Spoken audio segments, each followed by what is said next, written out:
Hi மக்களே, நான் உங்கள் eirsha. இன்றைக்கி நம்ம பார்க்க போகிறது மோமோஸ் ரெசிபி. அதுக்கு தேவையான பொருட்கள் 2 கப்பு மைதா மாவு, தேவையான அளவு உப்பு. இப்போ நம்ம 2 கப்பு எடுத்து வச்சுருக்கோம்ல மைதா மாவு, அந்த மைதா மாவில் தேவையான அளவு உப்பு, 2 கிளாஸ் தண்ணி, இது எல்லாத்தையும் சேர்த்து மிக்ஸ் பண்ணிக்கின்னு உங்களுக்கு தண்ணி எப்படி தேவைப்படுதோ அதுக்கு தகுந்த மாதிரி கொஞ்சம் கொஞ்சமாக சேர்த்துக்குங்க. ரொம்ப சேர்த்துட்டிங்க அப்படின்னா மாவு கட்டியாக இருக்காது, லூஸாக போயிடும். அதனால் கொஞ்சம் கொஞ்சமாக சேர்த்துக்குங்க.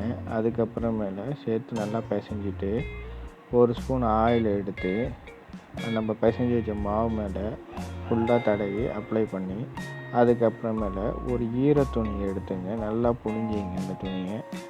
அந்த புழிஞ்ச துணியை நம்ம மைதா மாவு மேலே மூடி வச்சு 20 நிமிஷம் போல் வச்சுருங்க. அப்புறம் 2 ஆனியனை சின்னதாக வெட்டிக்கிங்க. அப்புறம் ஒரு கேரட்டு, ஒரு மீடியம் சைஸ் கேரட்டு, அதுவும் சின்னதாக வெட்டிக்கிங்க. அப்புறம் கேப்சிகம்மு, அது ஒன்று எடுத்து அதையும் சின்னதாக வெட்டிக்கிங்க. அப்புறம் ஒரு முட்டைக்கோசு, ஒரு 1/4 கிலோலேருந்து 1/2 கிலோ அளவுக்கு சின்னதாக வெட்டிக்கிங்க. அதுக்கப்புறமேல பச்சை மிளகா 2 எடுத்துங்க, அதையும் ரெண்டுத்தையும் சின்னதாக வெட்டிக்கிங்க. அப்புறம் ஒரு துண்டு இஞ்சி, அதுவும் சிறிதாக வெட்டிக்கிங்க. அப்புறம் ஒரு 3 பல் பூண்டு, அதையும் சிறிதாக வெட்டிக்கிங்க.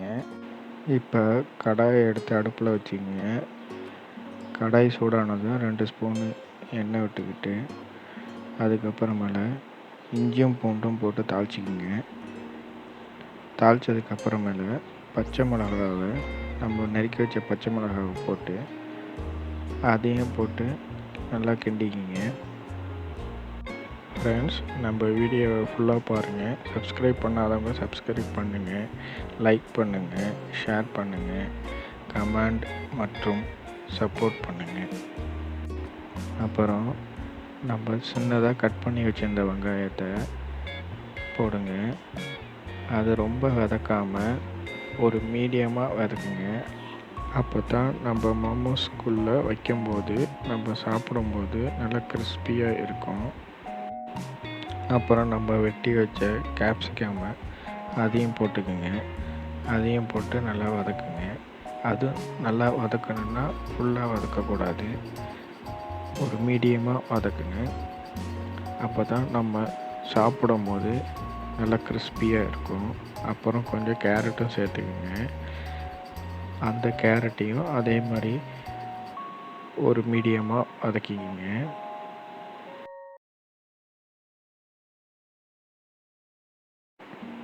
கேரட்டு கொஞ்சம் நல்லா வதங்கினதுக்கப்புறமேல நம்ம நறுக்கி வச்சுருந்த முட்டைக்கோஸை எடுத்து ஆட் பண்ணிக்கிங்க.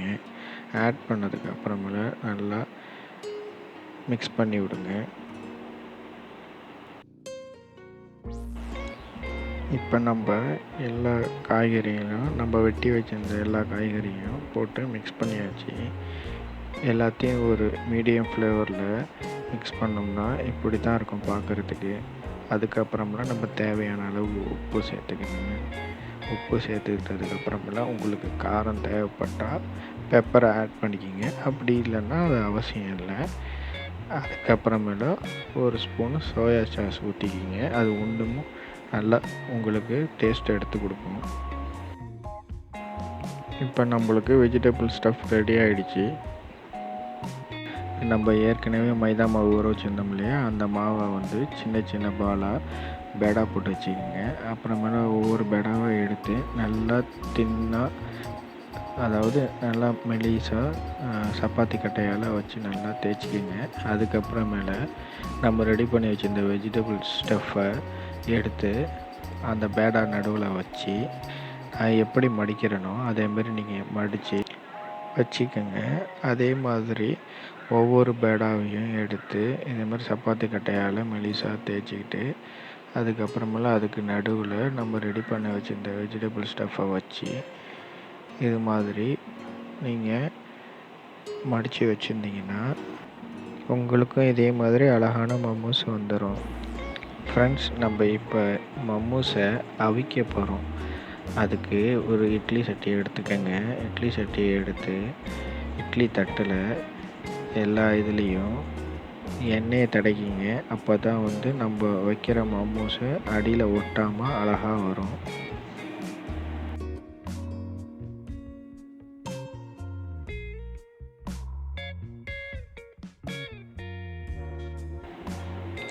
இப்போ நம்ம ரெடி பண்ணி வச்சிருந்த மோமோஸை எடுத்து இட்லி தட்டில் ஒன்று ஒன்றா அழகாக எடுத்து வச்சுருங்க.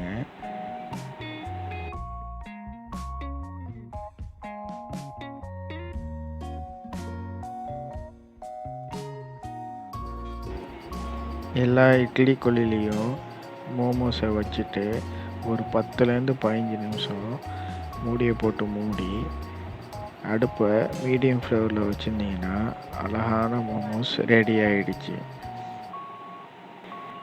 மோமோஸை இட்லி சட்டிலேருந்து ஒன்று ஒன்றா எடுத்து பிளேட்டில் வச்சு சர்வ் பண்ணிடலாம். ஃபைனலாக ஸ்பைஸியாக, டேஸ்டியாக, எம்மியாக, சூப்பராக இருந்தது. ஃப்ரெண்ட்ஸ், எர்ஷா கலெக்ஷன் vlog சப்ஸ்கிரைப் பண்ணுங்கள்.